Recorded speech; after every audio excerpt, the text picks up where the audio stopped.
In October 1943, Anjali Bhattacharya stood before dawn outside a rationed grain shop on Beaubazar Street in Calcutta. Monsoon-stained sari wrapped tight, brass tin pressed against her hip. Inside that tin, the family's coin reserve for her 11-year-old son's school fees. By the time the wooden shutter lifted that morning, rice cost 3 times what it had cost in spring. Her husband earned 38 rupees a month as a railway booking clerk, a stable colonial wage. In January, that wage bought 8 seers of rice. In October, it bought less than 2. The shop had rice. The province had rice. But the price list chalked on the shutter every morning told a different story. What disappeared first in Bengal was not the grain itself. What vanished was the ability of a salaried family to buy it. And this pattern, the sequence of what becomes inaccessible and what remains but out of reach, repeated across 6 famines with mechanical precision. By the end of this, you will see exactly which calorie sources vanished first, which 3 never ran out, and why the ones that stayed available were the ones no one wanted to touch. 6 famines, 6 different governments, 6 different crops, but one mechanical pattern. Here is the first thing most people get wrong about famine. They picture empty fields, barren warehouses, a country with nothing left to eat. The forensic record shows something else. 4 of the 6 famines we are examining: Bengal, 1943, Ireland, 1845–49, Ethiopia, 1983–85, North Korea, 1994–98, occurred with adequate food supply in the country. This is not speculation. This is Amartya Sen's 1981 finding, documented case by case in poverty and famines. The grain was there. The livestock were there. Food markets functioned. Mid-October 1943, the Calcutta Statesman broke 4 months of colonial censorship, published photographs of skeletal bodies on Calcutta streets. Middle-class residents discovered people dying 3 streets away from shops selling rice. The grain sat in the market. The price made it invisible to wage laborers who needed it. Ireland exported food throughout the potato blight: butter, cattle, grain, while 1 million people starved. Sen's framework has a name for this: entitlement collapse. His opening sentence: starvation is the characteristic of some people not having enough food to eat. It is not the characteristic of there being not enough food to eat. 6 famines, 153 years, 5 continents.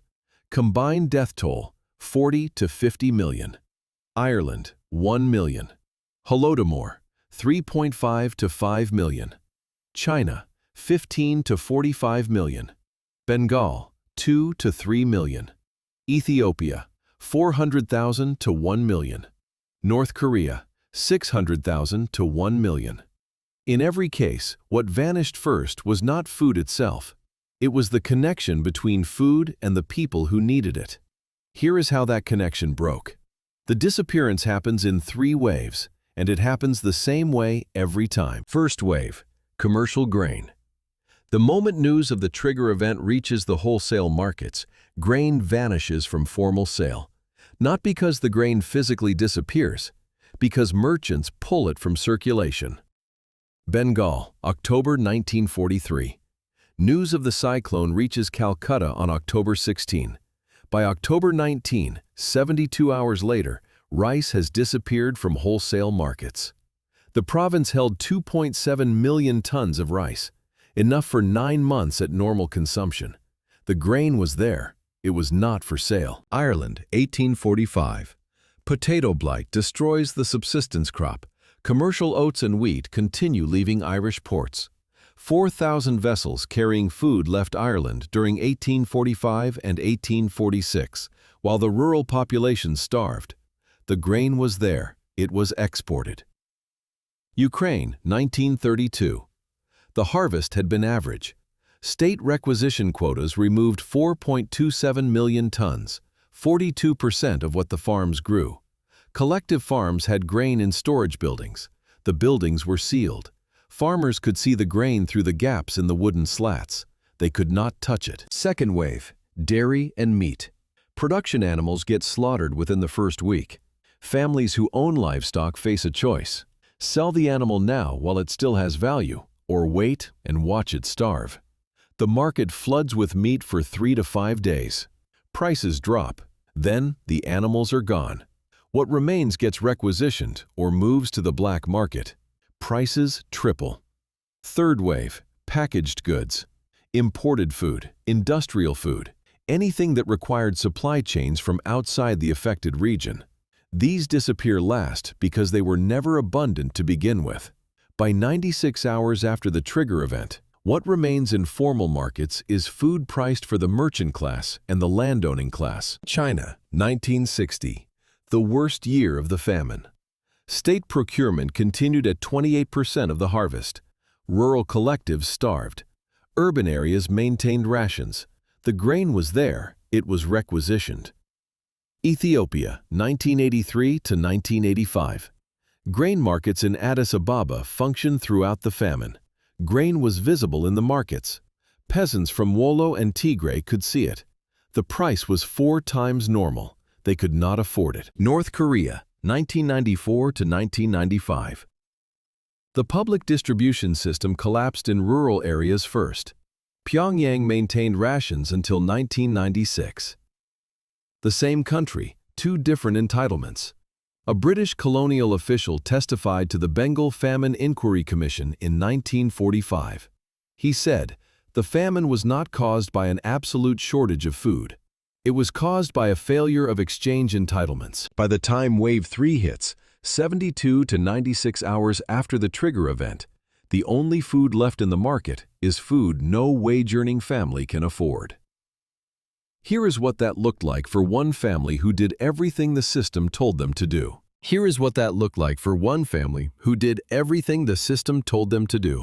Anjali Bhattacharya's husband worked as a railway clerk at Sealdah Station. He had held the same position since 1938. He wore a pressed white dhoti to the office every morning. He carried a brass tiffin box his mother had given him when he passed his matriculation exam. In October 1943, his wage was 38 rupees a month, the same wage he had earned in January. In October, a seer of rice cost 15 rupees at the official ration shop. The shop had no rice most days. The black market had rice, but at a 40 to 60% premium above the official price. Anjali's family needed 4 seers of rice a week to meet the bare minimum, 12 ounces per person per day for her, her husband, and their 2 daughters. October. Anjali withdrew the girls from school. The fees were 8 rupees a term. She sold her kerosene ration for 3 rupees to a neighbor who could still afford to cook after dark. November. She pawned 2 brass utensils, a water pot and a serving dish, at a shop near Beau Bazaar Street. The pawnbroker gave her 11 rupees. Rice was 22 rupees a seer by mid-month. Early December. Her husband sold his winter dhoti, the good one, for formal occasions, to a second-hand dealer near Shyam Bazaar. 7 rupees. Rice was 28 rupees a seer. Mid-December. Anjali walked to the black market stall near Sealdah. She had 14 rupees left from pawning a copper cooking pot the week before. Rice was 30 rupees a seer. She asked the dealer if he would take 14 rupees for half a seer. He said no. She walked home with the money still in her hand. Between October and December 1943, 10,000 to 20,000 people died in Calcutta City alone. Most of them were wage-earning families. The published record shows they died not because food had vanished from Bengal. It had not. They died because the price of food had moved faster than the wages that were supposed to buy it. By December, Anjali's husband still earned 38 rupees a month. But 38 rupees now bought 1 week of rice for a family that needed 4. The wage had not changed. The entitlement had vanished. It gets worse, because the pattern that killed Anjali's purchasing power was not random. In Bengal 1943, fishermen, transport workers, artisans, and landless laborers were less than 30% of the population. They were 60 to 70% of the famine deaths. The published record documents the same class stratification in Ireland. Cottiers and laborers, the landless, were 90% of the mortality. Tenant farmers with more than 5 acres and landowners were less than 5%. In Ukraine 1932, Collective farm workers died at 3 times the rate of state farm workers. They died at 10 times the rate of urban factory workers, whose rations the state maintained. In North Korea 1994, urban populations dependent on the public distribution system were 80% of the deaths. Rural households with kitchen gardens were less than 20%. The pattern crosses borders. It crosses political systems. It crosses centuries. In every famine, the people who produced food survived. The people who bought food died. Which brings us to the second case, and the class that did not just survive, but profited. Now meet the man who made a fortune while Anjali's family starved. Ramgopal Maheshwari. Born into the Marwari merchant class, Calcutta rice wholesaler. January 1943. He owned a 3-story warehouse near the Hooghly docks. 5,000 mons of rice sat in jute sacks on the second floor. The British War Cabinet had just ordered grain exports from Bengal for military supply. The Emergency Powers Ordinance existed on paper. It was not enforced. Ramgopal walked to the Calcutta wholesale market every morning. He watched the prices. January, 13 rupees per mond. March, 18 rupees. June, 28 rupees. He bought. August 1943. He added a second warehouse, 10,000 mons. September, 15,000. October, 25,000. The famine was declared official in October. Archibald Wavell became viceroy that same month. Relief efforts began. Too late. The merchant fortunes were already secured. Ramgopal kept buying. Rice prices tripled to quadrupled across Calcutta between early 1942 and late 1943. He paid in cash. He stored in warehouses the colonial government had no authority to inspect, because the administration prioritized war supply over domestic enforcement. The Famine Inquiry Commission called him to testify in 1944. The record shows his answer. I bought when prices were rising because I anticipated further rises. This is what merchants do. November 1943. 40,000 mons sat in his warehouses.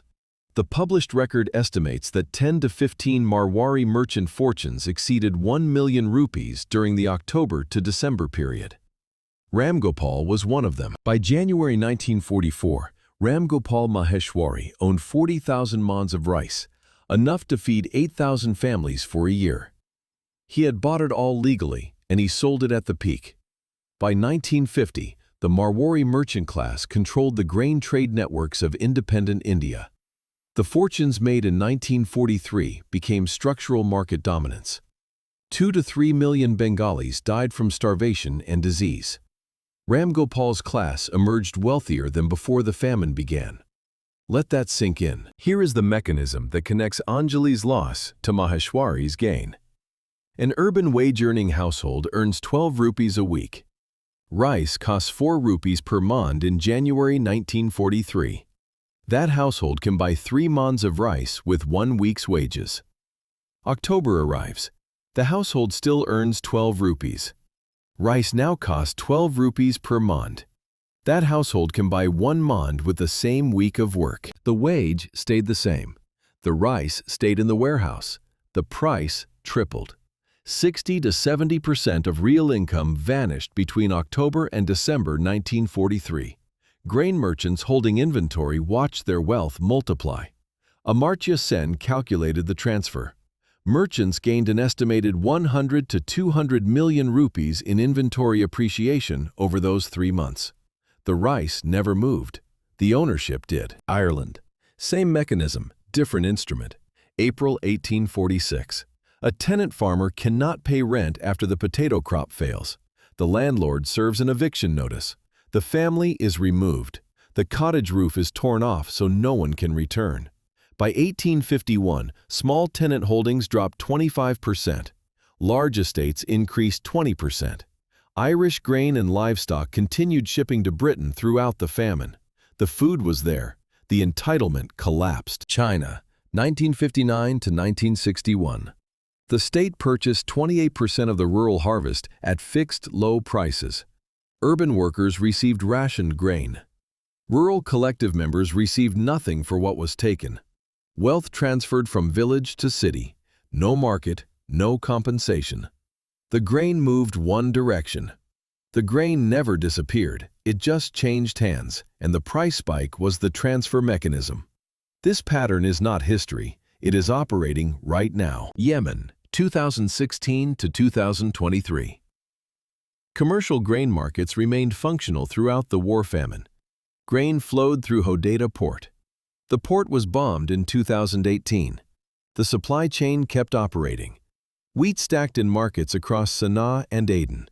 But the price was 250 to 300% higher than 2014. A government clerk earned 50,000 Yemeni riyals per month, if the salary was paid at all. Most went 6 months unpaid. Wheat cost 400 riyals per kilogram.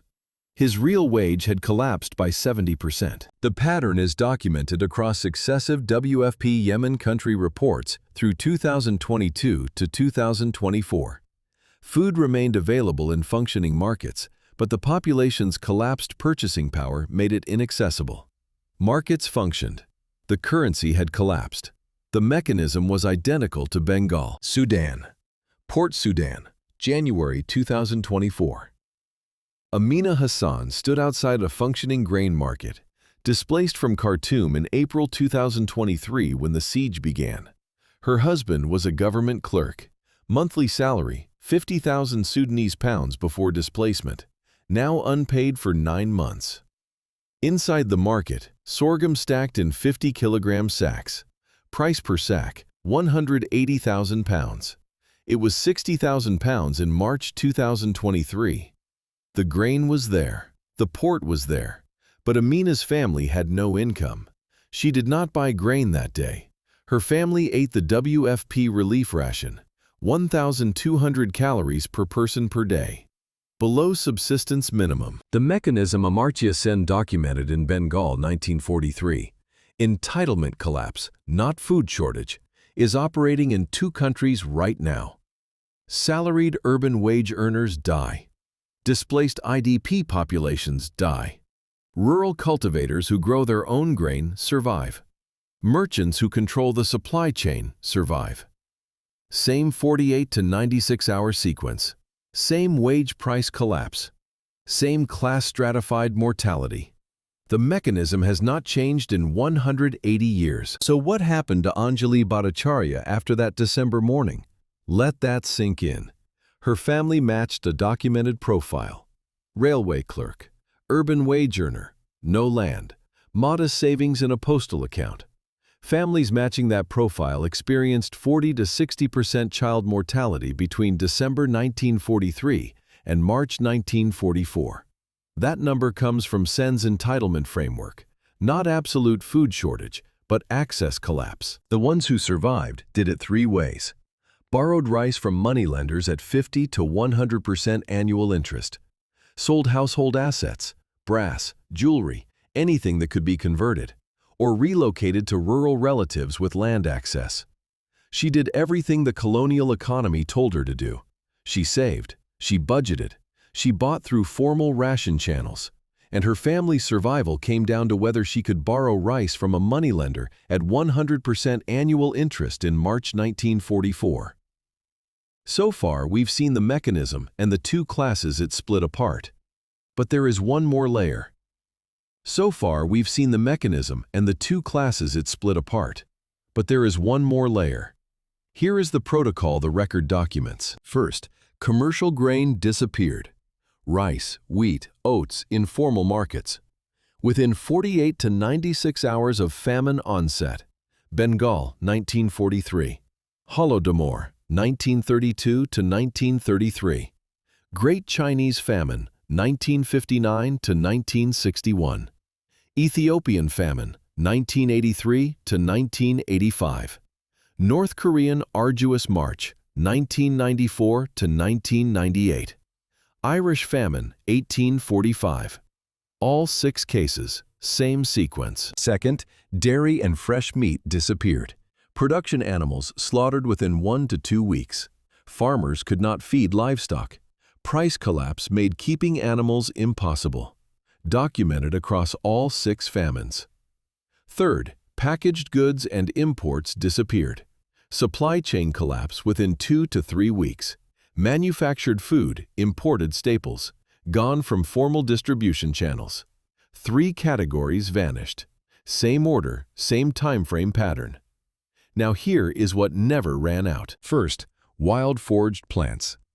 Nettles, dandelion, tree bark, grass, edible weeds. Available throughout all 6 famines. Labor-intensive, low-calorie density. Social stigma. Eating nettles meant eating animal feed. Second, decentralized root crops. Potatoes in non-blight regions. Turnips, cassava in subtropical zones. Sweet potato where grown.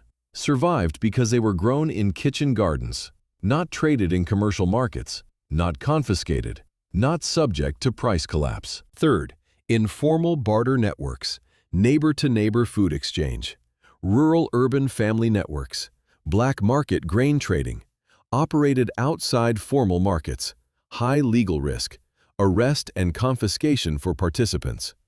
3 paths persisted, same entry ticket for all 3. What disappeared first? Commercial grain within 96 hours, dairy and meat within 2 weeks, packaged goods within 3. What never ran out? Foraged plants, kitchen garden root crops, informal neighbor-to-neighbor barter. And why no one wanted to touch them? Because eating nettles meant admitting you were desperate, and trading on the black market could get you arrested. Which leaves one question. 4 of the 6 famines, Bengal, Ireland, Ethiopia, North Korea, occurred with adequate regional or national food supply. The famine was not shortage, it was entitlement collapse. Wage laborers lost purchasing power, market access disappeared. The food existed, they could not buy it. 2 of the 6, Holodomor, China, involved state requisition that exceeded sustainable harvest levels. The mechanism was extraction, not entitlement failure. Same mortality outcome, same class stratification. Landless wage laborers died. Those with goods to barter or family ties to cultivators survived. Different economic systems. Identical wealth transfer pattern. The real question is not what disappeared first. The real question is why market-based entitlement collapse killed the same people as command economy requisition. Drop a ration card in the comments if you see the pattern. Subscribe. Every week we take apart another mechanism that textbooks won't explain.